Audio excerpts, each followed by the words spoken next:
जगाचा पोशिंदा हा शेतकरी आहे आणि त्या शेतकऱ्यावर आज भयानक संकट आलेलं आहे।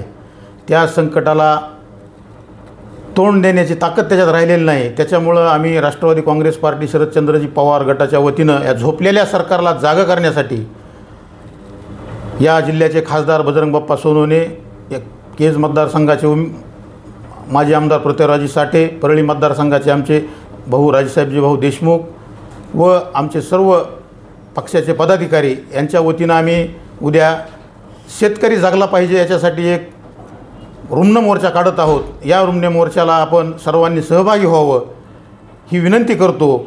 आणि एक सांगतो की शेतकऱ्याच्या सध्या असं झालं की विहिरी ज्या आहेत त्या पूर्ण बुजून गेल्यात, याच्याकडे कुणाचंही लक्ष नाही।